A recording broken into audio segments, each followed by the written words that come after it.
بسم اللہ الرحمن الرحیم۔ السلام علیکم۔ ناول شکاری مصنف احمد اقبال، ایپیسوڈ 49۔ باقی لوگ بھی اگر پہلے سے گھر میں موجود تھے تو رابعہ بے خبر تھی۔ اتنے بڑے گھر میں جہاں صرف 2 عورتیں ہوں کوئی بھی چھپا رہ سکتا ہے، یا جو شخص رابعہ کے ساتھ تھا وہ رابعہ کو دوسروں کے سپورٹ کر کے لوٹ آیا۔ رابعہ کو وہ اپنی گاڑی میں ڈال کر لے گئے اور تلاشی لینے والے اطمینان سے اپنا کام کرتے رہے۔ خادمہ کچن میں نہ ہو تو اپنے کمرے میں رہتی ہے جو کچن کے ساتھ ہی ہے۔ اتنی احتیاط انہوں نے ضرور کی ہوگی کہ آواز نہ ہو۔ 2 افراد 1 گھنٹے میں پورا گھر الٹ کے دیکھ سکتے ہیں۔ میرا خیال ہے یہی کیفیت دوسرے کمروں کی بھی ہوگی۔ ہاں، اور خدا کا شکر ہے کہ ابھی تک خادمہ نے کچھ نہیں دیکھا، محسن بولا۔ کیوں نہ ہم اس کی حالت درست کر دیں؟ اگر ہم کچھ دیر پہلے آ گئے ہوتے تو ہماری ان سے ملاقات ہو سکتی تھی، میں نے افسوس سے کہا۔ یہیں تصفیہ ہو جاتا۔ محسن نے گھٹنوں کے بل بیٹھ کے ایک دراز میں بکھرا ہوا سامان ڈالنا شروع کیا ہی تھا کہ دروازہ کھلا اور خادمہ اندر آ گئی۔ اس وقت میں سوچ ہی رہا تھا کہ محسن کو اس کام میں وقت ضائع کرنے سے منع کر دوں۔ اس سے زیادہ آسان تو یہ ہوتا کہ ہم تمام کمرے مقفل کرا دیتے۔ خادمہ سے حفاظتی انتظام سمجھتی اور بعد میں کمرے کھول کر کبھی نہ دیکھتی۔ اب رابعہ کے بیڈ روم میں داخل ہوتے ہی جو منظر اس نے دیکھا وہ اسے دہشت زدہ کر دینے کے لیے کافی تھا۔ وہ کچھ دیر پھٹی پھٹی آنکھوں سے کمرے کی حالت دیکھتی رہی۔ صاحب جی، وہ چلائی، یہ آپ نے کیا کیا؟ کیا چاہیے آپ کو؟ اس کے بے ربط الفاظ اس کی گھبراہٹ کا نتیجہ تھے، مگر یک لخت مجھے احساس ہوا کہ وہ اس تمام کارروائی کا ذمہ دار ہمیں سمجھ رہی ہے، اور اس کا ایسا سمجھنا جائز بھی تھا۔ گھنٹہ بھر پہلے رابعہ نے جاتے وقت اس سے کچھ نہیں کہا تھا۔ اس دوران میں کوئی آیا بھی نہیں تھا۔ ہم غیر متوقع طور پر آ پہنچے تھے۔ ہم نے اسے چائے کے بہانے کچن میں بھیجا تھا۔ اس سے کہا تھا کہ ہم بڑی بیوی کے کمرے میں ہوں گے، لیکن ہم رابعہ کے بیڈ روم میں گھس آئے تھے۔ اصولاً ہمیں ڈرائنگ روم یا آفس میں بیٹھنا چاہیے تھا، فون وہاں بھی تھا، اور سب سے بڑھ کر یہ کہ محسن ایک دراز اپنے سامنے رکھے بیٹھا تھا اور اس کے ہاتھ میں رابعہ کے زیورات تھے جو خط کی جستجو میں آنے والوں نے ڈریسنگ ٹیبل کی دراز سے نکال کے باہر پھینک دیے تھے، کیونکہ انہیں اس مال کی ضرورت نہیں تھی۔ محسن نے پہلے انہی چیزوں کو سمیٹ کر محفوظ کرنا چاہا تھا، مگر خادمہ نے دیکھا تو وہ اس کو زیورات رکھنے کی بجائے نکالتا ہوا دکھائی دیا۔ خادمہ کے آتے ہی محسن منجمد ہو گیا تھا اور میں اپنی جگہ بت بنا رہ گیا تھا۔ ہماری حالت اچانک پکڑے جانے والے چوروں سے مختلف نہیں تھی۔ آپ لوگ چوری کر رہے ہیں؟ خادمہ نے ہسٹیریا کے عالم میں چلاتے ہوئے کہا۔ گھر کے مالک مر رہے ہیں اور گھر کے بھیتی ٹکا ڈال رہے ہیں، ہمدرد بن کے لوٹ رہے ہیں۔ بے غیرتو، شیطانو، ڈوب مرو شرم سے۔ اس گھر میں ایک بڑھیا بیوہ ہے، وہ بھی اسپتال میں پڑی ہے، اسی لیے لے گئے تھے تم اسے؟ اس کی بیٹی پر اس لیے ڈورے ڈال رہے تھے؟ مار ڈالو مجھے۔ وہ دھاڑے مار کے رونے لگی تھی۔ اسے سمجھانے کے لیے کوئی دلیل مؤثر ثابت نہیں ہو سکتی تھی۔ اس کے تمام شکوک اور اندیشے الفاظ میں ڈھل کے زبان تک آ رہے تھے۔ وہ گھر کی پرانی نمک خوار تھی، لیکن اسے احساس تھا کہ وہ خود بھی ایک بوڑھی اور بے بس عورت ہے جو ہمارا کچھ نہیں بگاڑ سکتی۔ ہسٹیریا کا سیلاب اس کی عقل اور سوچنے سمجھنے کی صلاحیت کو بہا لے گیا تھا۔ میں نے آہستہ سے اس کے منہ پر الٹا ہاتھ رسید کیا اور وہ نیچے گر گئی۔ اس کی آواز ایک دم بند ہو گئی اور وہ قالین پر گر کے اٹھی تو اس کا چہرہ لاش کی طرح سفید تھا۔ وہ متوحش نظروں سے مجھے دیکھنے لگی۔ خدا کے لیے مجھے مت مارو، وہ گھگیا کے بولی۔ معاف کرنا ماسی، میں نے کہا، تم نے بات ہی ایسی کی تھی کہ مجھے غصہ آ گیا۔ تمہاری جگہ کوئی مرد ہوتا تو میں اس کی زبان بدی سے کھینچ لیتا اور اس قسم کی بات کہنے پر پچھتانے کے لیے اسے زندہ نہ چھوڑتا۔ تم بوڑھی عورت ہو، اس لیے مجھے تھوڑا سا خیال رہا۔ تم بہت وفادار اور نمک خوار ہو، مگر ہم بھی گھر کے مالک ہیں۔ اگر شک ہے تو چھوٹی بیوی سے یا ان کی امی سے واپسی پر پوچھ لینا۔ مجھے معاف کر دیں صاحب جی، غلطی ہو گئی، میں غلط سمجھی تھی، وہ ہاتھ جوڑ کے بولی اور پھوٹ پھوٹ کے رونے لگی۔ میں نے اسے بازو پکڑ کے سہارا دیا اور بستر پر بٹھا دیا۔ محسن کی نگاہیں مجھ سے سوال کر رہی تھی کہ اس عورت کو جسے حالات کی خبر ہی نہیں، مطمئن کرنے کے لیے کس قسم کی وضاحت مطلوب ہوگی۔ دیکھو ماسی، جو تم نے کہا غلط تھا اور ہم نے سن لیا۔ غلطی میں نے بھی کی، مگر اب جو کچھ میں بتانا چاہتا ہوں وہ بھی غور سے سنو۔ میں نے کہا، ہمیں اوپر آئے ہوئے کتنی دیر ہوئی تھی؟ زیادہ سے زیادہ 5 منٹ۔ کیا اتنی دیر میں ہم یہ سب کچھ کر سکتے تھے جو تمہیں نظر آ رہا ہے؟ یہ سب تمہاری رابعہ بیوی کے جانے کے بعد کسی نے کیا تھا۔ ہم دروازہ کھلا دیکھ کر رک گئے تھے، پھر ہماری نظر نے کمرے کی حالت دیکھی۔ ہم نے ابھی دوسرے کمرے نہیں دیکھے، تم نے بھی نہیں دیکھے ہوں گے، لیکن ہمارا اندازہ ہے کہ بڑی بیوی کے کمرے، ڈرائنگ روم اور رابعہ بیوی کے آفس کی حالت بھی ایسی ہی ہوگی۔ ثبوت اپنی آنکھوں سے دیکھنا چاہتی ہو تو ہمارے ساتھ چلو۔ تم خوش قسمت ہو کہ جب یہاں کچھ لوگ یہ کام کر رہے تھے تو تم نہیں آئیں۔ اگر تم آ جاتی تو اس وقت کسی کمرے میں سامان کے درمیان تمہاری لاش بھی پڑی ہوتی۔ خادمہ کے بدن میں ایک لرزش ہوئی۔ وہ کون لوگ صاحب جی؟ کون آیا تھا یہاں؟ وہ کانپتے ہوئے بولی۔ وہ ایک وکیل کی خادمہ تھی اور یہ جانتی تھی کہ اس کی مالکن قتل جیسے معاملات میں ملوث لوگوں سے ملتی ہے، لاشیں دیکھنے جاتی ہے اور کہیں قتل ہو جائے تو وہ وہاں سے حاصل ہونے والی چیزوں کا معائنہ کرتی ہے، چوروں ڈاکوؤں کے مقدمات لڑتی ہے اور مجرموں کو بچانا اس کا پیشہ ہے جس کی خاطر وہ مجرموں سے تعلق رکھنے پر مجبور ہے۔ مگر یہ خیال اس کے لیے انتہائی روح فرسا تھا کہ اسی کے گھر میں مجرم دن دہاڑے یہ تباہی پھیلاتے رہے اور وہ گھر میں موجود ہو کے بھی بے خبر رہی تھی۔ یہ میں بعد میں بتاؤں گا کہ وہ کون لوگ ہیں، میں نے کہا۔ پہلے دوسرے کمروں کی حالت دیکھ لو تاکہ تمہیں یقین آ جائے کہ ہم نے غلط نہیں کہا۔ وہ اب خاصی شرمسار تھی مگر میں اسے اپنے ہمراہ رابعہ کی ماں کے کمرے میں لے گیا۔ دروازہ کھلتے ہی جو نظارہ اس نے دیکھا وہ رابعہ کے کمرے کے نظارے سے مختلف نہیں تھا۔ پھر ہم نیچے گئے اور میں نے اسے ڈرائنگ روم کی حالت دکھائی۔ تلاشی کے دوران توڑ پھوڑ سے نقصان نہیں ہوا تھا مگر سامان کے الٹنے پلٹنے سے ترتیب و آرائش کا بیڑا غرق ہو گیا تھا۔ سب سے بری حالت آفس کی ہونی چاہیے تھی مگر رابعہ نے آفس کے لیے خصوصی حفاظتی انتظامات کر رکھے تھے۔ لکڑی کا فلش ڈور ہی بہت مضبوط تھا، پھر اس میں خودکار قفل تھا اور باہر کی طرف لوہے کی پھیل جانے والی گرل تھی جس میں سیاہ رنگ کا مضبوط تالا نظر آ رہا تھا۔ باقی کھڑکیوں میں بھی اندر کی طرف گرل تھی، چنانچہ تلاشی لینے والے لائبریری میں داخل ہی نہیں ہو سکے تھے۔ ان کے لیے زیادہ دیر ٹھہرنا بھی مشکل تھا۔ رابعہ کے معمولات پر نگاہ رکھنے والوں سے یہ بات پوشیدہ نہ ہوگی کہ شام کو رابعہ کا ایک معاون وکیل اس سے اگلے دن پیش ہونے والے مقدمات کی فائلوں پر بریفنگ لینے آتا ہے۔ رابعہ کا چیمبر جہاں موکل اس سے رابطہ قائم کرتے تھے ہائی کورٹ کے سامنے ایک کمرشل بلڈنگ کی دوسری منزل پر تھا اور وہاں اس کے 2 معاون وکیل اور عملے کے دیگر ارکان ہر شام 5 بجے سے 9 بجے تک موجود رہتے تھے۔ اگر وہ چاہتے تو خادمہ کو اور شام کے بعد آنے والے مددگار وکیل کو قابو میں کر کے لائبریری کی تلاشی بھی لے سکتے تھے مگر یہ کام آسان نہ تھا۔ لائبریری میں سینکڑوں مجلد اور ذہین قانونی کتب کے علاوہ بہت سی فائلوں کے ڈھیر تھے جو الماریوں میں بند تھے اور درازیں تھیں جو کاغذات سے پر تھیں۔ انہوں نے مجبوراً وہ مشکل لیکن مؤثر طریقہ اختیار کیا جس میں کامیابی یقینی ہو جاتی تھی۔ اس کا بندوبست وہ کر کے آئے تھے لیکن ان کو مطلوبہ چیز مل جاتی تو شاید وہ رابعہ کو لے جانے کا خطرہ مول نہ لیتے۔ خادمہ کو دوہری شرمندگی تھی، ایک سوچے سمجھے بغیر بولنے پر اور دوسری مجھ سے ایک جھانپڑ کھانے پر۔ اس نے بمشکل تمام وضاحت کی کہ وہ تو ہم سے چائے کے بارے میں پوچھنے آئی تھی اور اس کی بیوقوفی تھی کہ اس نے غلط سمجھا اور اس کی سزا بھی بھگت لی۔ اب اس بات کا ذکر رابعہ بی بی اور بڑی بی بی سے نہ کیا جائے۔ میں نے کہا کہ یہ تو معمولی بات تھی، زیادہ اہم مسئلہ یہ ہے کہ جو کچھ اس نے دیکھا وہ کسی کو معلوم نہ ہو۔ تم جانتی ہو ماسی کہ رابعہ بی بی عدالتوں میں مجرموں کی پیروی کرتی ہیں، میں نے کہا۔ یعنی ان کو چوری، ڈاکے، قتل اور اغوا کے علاوہ ایسی بہت سے الزامات سے بچاتی ہیں۔ بعض اوقات الزامات درست ہوتے ہیں تو مجرموں کو سزا ہو جاتی ہے اور وہ بے گناہ ہوں تو بچ جاتے ہیں، لیکن کبھی کبھی مجرم دشمنی میں شریف آدمیوں کو بھی پھنسا دیتے ہیں۔ شہر میں 2 بدماش ہوں تو ایک کی کوشش ہوتی ہے کہ دوسرا نہ رہے۔ یہ بھی ایسا ہی معاملہ ہے۔ رابعہ بی بی ایک ایسے شخص کو بچا رہی ہیں جس کے پیچھے بدماش لگے ہوئے ہیں اور جو ثبوت رابعہ بی بی کو ملے ہیں وہ ایسے ہیں کہ ان کی کامیابی یقینی ہے۔ وہ بدماش اسی لیے آئے تھے کہ چند اہم کاغذات چرا کے لے جائیں مگر انہیں کامیابی نہیں ہوئی۔ وہ کاغذات دوسرے دفتر میں تھے یا اس دفتر میں جو محفوظ رہا۔ چوری کچھ نہیں ہوا ہے، اس لیے پولیس کو رپورٹ کرنے کا کوئی فائدہ نہیں۔ رابعہ بی بی تو آج راولپنڈی گئی ہیں۔ رابعہ بی بی پنڈی گئی ہیں؟ خادمہ نے حیرانی اور پریشانی سے کہا۔ مجھے کیوں نہیں بتایا انہوں نے؟ نہیں بتایا؟ میں نے بے حد تعجب کا اظہار کیا۔ کمال ہے، بھول گئی ہوں گی جلدی میں۔ وہاں ایک بہت بڑے ڈاکٹر ہیں، ان کو لے کر آئیں گی۔ ہو سکتا ہے ڈاکٹر صاحب ایک دم نہ آ سکیں، کل کے بجائے پرسوں آئیں۔ مگر صاحب جی میں یہاں اکیلی کیسے رہوں گی؟ خادمہ نے پریشان لہجے میں کہا۔ ہاں یہ تو مسئلہ ہے، میں نے کہا۔ ہم رات کو ہسپتال چلے گئے تو تم بالکل اکیلی رہ جاؤ گی۔ یہ بتاؤ تمہارا کوئی رشتہ دار ہے یہاں؟ میرا داماد ہے جی، وہ بولی۔ میں اس کے پاس چلی جاتی ہوں 2 دن کے لیے۔ یہ ٹھیک ہے، میں نے کہا، مگر پہلے وہ چائے، بھوک سے ہمارا برا حال ہے اور ایک بار پھر معافی، تم میری ماں کے برابر ہو۔ اس کے جانے کے بعد میں نے اور محسن نے اطمینان کا سانس لیا۔ یہ خواہ کی مصیبت گلے پڑی، محسن بولا۔ شکر کر ٹل گئی، میں نے کہا۔ ماسی کی سمجھ میں آ گئی ورنہ ایک مسئلہ بن جاتا۔ اس کی زبان بند رکھنے کے لیے کوئی تدبیر تو کرنی ہی تھی، خواہ اسے 2 دن اسٹور میں بند رکھنا پڑتا۔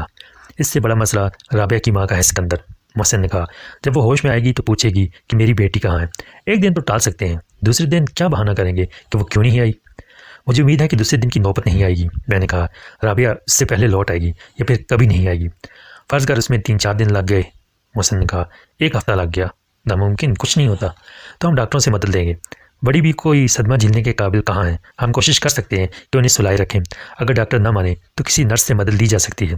ڈائزیپام کا ایک انجیکشن روز، کبھی صبح، کبھی دوپہر، کبھی شام، اور جب وہ مسلسل کئی گھنٹے سونے کے بعد یہ سوال کریں تو ان سے کہا جا سکتا ہے کہ وہ صبح شام آتی ہے، ابھی گئی ہے۔ اگر جائز طریقے سے یہ کام نہ ہوا تو میں ناجائز طریقے سے کرا لوں گا، ورنہ خود کر لوں گا۔ مجھے انجیکشن دینا آتا ہے۔ ڈائزیپام کے ذریعے سے سوئی رہنے سے نقصان نہیں، فائدہ ہو سکتا ہے۔ جاگ کی تشویش میں مبتلا ہونے سے نقصان یقینی ہے۔ میں شرط لگاتا ہوں کہ اس وقت بڑی بی کو اغوا کی خبر ملے تو اسی وقت ان کا ہارٹ فیل ہو جائے گا۔ میں یہ خطرہ کیسے مول لے سکتا ہوں؟ سکندر، محسن نے کان لگا کے کہا، لائبریری میں گھنٹی بج رہی ہے فون کی، گھنٹی اوپر بھی بج رہی ہوگی۔ گھنٹی واقعی بج رہی تھی لیکن ہمارے اوپر پہنچنے تک خاموش ہو گئی۔ میں نے مایوسی سے محسن کی طرف دیکھا۔ دیر ہو گئی ہمیں۔ کوئی بات نہیں، وہ پھر فون کریں گے، محسن نے کہا، اور ہم رابعہ کے بیڈ پر بیٹھ گئے۔ گدے کا استر پھٹا ہوا تھا لیکن اندر کا فوم سلامت تھا۔ مجھے یاد آیا کہ گزشتہ رات 2 بجے میں نے اسی کمرے میں قدم رکھا تھا تو مجھے اس کی نظر نواز فضا نے اور دل نواز مہک نے کس طرح مسحور کر لیا تھا۔ مجھے تعجب ہوا کہ کچھ دیر پہلے میں محسن کے ساتھ آیا تھا تو مجھے اس خوشبو کا احساس کیوں نہیں ہوا تھا۔ ساری بات احساس کی کرشمہ سازی ہے۔ اس وقت میرے حواس پر مختلف کیفیت کا غلبہ تھا، چنانچہ میرا دھیان رابعہ اور اس کی سحر آفریں خوشبو کی طرف گیا ہی نہیں۔ اب پھر مجھے اس کی موجودگی کا احساس ہوا لیکن میں نے دیکھا کہ محسن کسی اور خیال میں گم ہے۔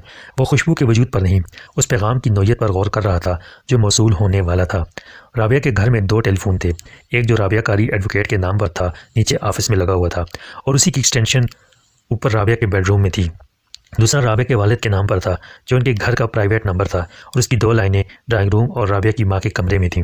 ٹیلی فون کی گھنٹی کے انتظار میں ہم دونوں کی نگاہ بار بار اس بے جان آلے کی طرف جاتی تھی جس نے یکلخت زندگی اور موت کے نامور کی حیثیت اختیار کر لی تھی، لیکن فون خاموش تھا۔ وقت، سیکنڈ، منٹ اور گھنٹے، دن، ہفتے اور ماہ و سال، سب احساس کے پیمانے ہیں جو ذہن کی بدلتی ہوئی کیفیت کا نام ہے۔ جیل میں پھانسی کی تاریخ کا انتظار کرنے والے کے لیے وقت پر لگا کے اٹھتا ہے۔ محبوب کے وفائے عہد کی امید میں چشمے براہ منتظر دید کے لیے وقت کتنا سست خرام ہو جاتا ہے، اور جب وصل کی ساعت نایاب میسر آتی ہے تو وہی وقت یکلخت برق رفتار ہو جاتا ہے۔ میں نے ایک اور سگریٹ کو ایشٹرے میں مسل دیا۔ محسن نے ایک اور سگریٹ سلگائی۔ خادمہ چائے کی ٹرے رکھ گئی جس میں حلوہ تھا جو اس نے ابھی ابھی بنایا تھا۔ شاید وہ یہی پوچھنے آئی تھی کہ اور تو کھانے کی کوئی چیز نہیں جو چائے کے ساتھ رکھی جا سکے۔ میں نے چائے بنائی اور محسن کو دی۔ محسن نے برا سا منہ بنایا اور چائے میں چینی ڈالنے لگا۔ جب میں نے چائے کا پہلا گھونٹ لیا تو میں نے بھی برا سا منہ بنایا۔ محسن کے کپ کی چینی بھی میں نے اپنے ہی کپ میں ڈال دی تھی۔ میں نے وہ شیرہ پی لیا اور دوسرا کپ بنایا۔ ٹیلی فون کی گھنٹی نہیں بجی۔ کیا مصیبت ہے، محسن نے کہا اور خود بھی چائے کا ایک اور کپ تیار کرنے لگا۔ چائے پینا وقت گزارنے کا ایک ذریعہ بھی تھا۔ لا حول ولا قوت۔ میں نے دوسرا کپ خالی کر کے رکھا اور گھڑی کے بعد ٹیلی فون کی طرف دیکھا۔ اسی وقت گھنٹی بجی اور ہم دونوں نے ایک ساتھ ہاتھ بڑھایا لیکن ریسیور میرے ہاتھ میں آ گیا۔ کراچی سے خیبر میل وقت پر آ رہی ہے، کسی عورت نے کہا۔ Wrong number. میں نے ریسیور رکھ دیا۔ محسن کا چہرہ اتر گیا۔ میں ایسی اعصابی کشیدگی کا شکار تھا کہ عورت نہ ہوتی تو میرے منہ سے گالی نکلتی۔ خادمہ اسی وقت اندر آئی۔ اس کے ہاتھ میں ایک لفافہ تھا۔ یہ دے گیا ہے کوئی صاحب جی، اس نے آہستہ سے کہا۔ کون؟ میں نے لفافہ چپٹتے ہوئے کہا۔ کب آیا تھا؟ کیا کہا تھا اس نے؟ کسے دینا ہے لفافہ؟ ہمیں کیوں نہیں بتایا تم نے؟ خادمہ بوکھلا گئی۔ وہ صاحب جی مجھے وقت ہی نہیں ملا، کوئی بچہ تھا 10-12 سال کا، مجھے تو نوکر لگتا تھا کسی کا۔ اس نے لفافہ دے کر کہا کہ یہ رابعہ بی بی کے لیے ہے، وہ نہ ہو تو گھر میں کسی کو بھی دے دینا۔ اچھا، آئندہ اجنبی ہو تو خود اس سے بات کرنے کی ضرورت نہیں، پکڑا جائے گا کوئی بم اور تم لے لو گی، محسن نے جھلا کر کہا۔ خادمہ کی پوزیشن اور خراب ہو گئی تھی۔ صاحب جی آپ اجازت دیں تو میں جاؤں اپنے داماد کے گھر، میرا جی ٹھیک نہیں ہے، وہ بولی اور میں نے محسوس کیا کہ اس کی حالت واقعی غیر ہو رہی ہے۔ جاؤ، میں نے کہا، چابیاں دے جاؤ تاکہ ہم کو جانا ہو تو گھر کھلا نہ پڑا رہے۔ سادے لفافے پر کسی کا نام نہیں تھا۔ اس کے اندر سے کاغذ کا دوسرا پرزہ برآمد ہوا جو اسی 4 انچ 6 انچ سائز کا تھا اور اس پر پینسل سے وہ تحریر تھی جس کا نمونہ پہلے پیغام میں تھا۔ لکھائی سے اندازہ ہوتا تھا کہ کسی نے عمدن اپنے سیدھے ہاتھ کے بجائے الٹے ہاتھ سے لکھنے کی کوشش کی ہے۔ خط کسی تمہید کے بغیر شروع ہوتا تھا۔ ابھی تک تم نے عقل سے کام لیا ہے اور پولیس کو رپورٹ نہیں کی، اس لیے رابعہ بھی خیریت سے ہے۔ غلطی سے بھی فون کا غلط استعمال مت کرنا ورنہ ہمیں معلوم ہو جائے گا، اور جو بات ابھی تک رابعہ کی ماں کو معلوم نہیں وہ اسے معلوم ہو جائے گی۔ خدا نہ خواستہ اس کا دل یہ صدمہ برداشت نہ کر سکا تو رابعہ قصوروار تمہیں سمجھے گی۔ اب تک تم نے اندازہ یقیناً کر لیا ہوگا کہ ہم کیا چاہتے ہیں۔ ہمیں وہ لفافہ چاہیے جو تم نے بابو پوسٹ مین سے ہتھیا لیا تھا، اس میں سے سادہ کاغذات برآمد ہوئے تھے نا؟ کوئی بات نہیں، وہی سادے کاغذات ہمارے حوالے کر دو، رابعہ پر آنچ نہیں آئے گی، ورنہ یہ سمجھ لو کہ وہ تمہارے خیال کی دسترس سے بھی باہر ہے، اور پولیس کیا جتنی بھی سراغ لگانے والے ادارے ہیں سب مل کر بھی ہم تک نہیں پہنچ سکتے۔ اگر تم نے ضد میں رابعہ کی ماں کو اور رابعہ کو قربان کر دیا تب بھی یہ کامیابی عارضی ہوگی۔ ہم وہ لفافہ بعد میں حاصل کر لیں گے جس کے بارے میں ابھی تک تمہیں کچھ نہیں معلوم کہ اس میں کیا لکھا ہے۔ تمہاری وہ بات مزے کا خیز تھی کہ بہت سے لوگ اس کے بارے میں جانتے ہیں اور تم نے اس کی نقلیں بنوا کے تحفظ کی ضمانت حاصل کر لی ہے۔ اس خط کی فوٹو اسٹیٹ کاپی بھی سادے کاغذات کے سوا کیا ہوگی جس پر کچھ لکھا ہوا نظر ہی نہ آتا ہو۔ منشی مرحوم نے مرتے وقت اعتراف کیا تھا کہ اس سے ایک بھول ہو گئی تھی، یعنی وہ لفافے میں پرچہ ترکیب استعمال ڈالنا بھول گیا۔ یہ بھول کی بات نہیں تھی، وہ شاید تمہیں ٹیلی فون پر بتا دیتا یا الگ خط ڈالتا، تاہم اس نے وہ بات ہمیں بتا دی جو تمہیں نہیں بتا سکا تھا۔ تم اسے اب بھی کسی کیمسٹری کے پروفیسر یا کسی کیمیکل لیبارٹری میں لے جاؤ تو وہ یقیناً پورا مضمون پڑھنے میں تمہاری مدد کر سکیں گے، لیکن اب وقت نہیں رہا۔ رابعہ کے کہنے کے مطابق وہ خط گھر میں ہی موجود ہے، اس سے زیادہ وہ کچھ بتانے کے لیے تیار نہیں۔ سوائے دفتر اور لائبریری کے ہم نے گھر کا کونا کونا دیکھ لیا تھا۔ ہمارا خیال ہے تم رابعہ سے بہتر طور پر پوچھ سکتے ہو کہ خط لائبریری میں ہے تو کہاں ہے، اور اگر وہاں بھی نہیں ہے تو اس نے کس کے پاس رکھوایا ہے۔ بہتر ہم نے اس لیے کہا کہ ہمارے پوچھنے کے طریقے ذرا مختلف ہیں۔ رابعہ سمجھتی تو ہے مگر وہ بہادر بن رہی ہے اور اسے خوش فہمی ہے کہ وہ اپنی ضد پر قائم رہ سکتی ہے۔ اسے سمجھاؤ کہ یہ ناممکن ہے، یہ تم سب کے مفاد میں ہے کہ پڑھے بغیر وہ لفافہ ہمیں دے دو۔ گھر سے نکل کے رابعہ کی فاکس ویگن تک جاؤ جو کراؤن سنیما کی طرف سڑک کے کنارے کھڑی ہے۔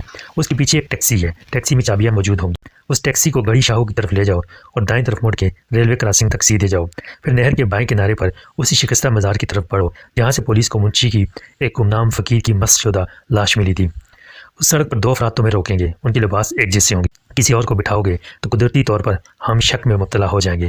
مزید ہدایات وہ دونوں مسافر دیں گے۔ یہ مت بھولنا کہ تم ہر لحظہ ہماری نگاہ میں ہو۔ میں نے خط کو محسن کی طرف بڑھا دیا۔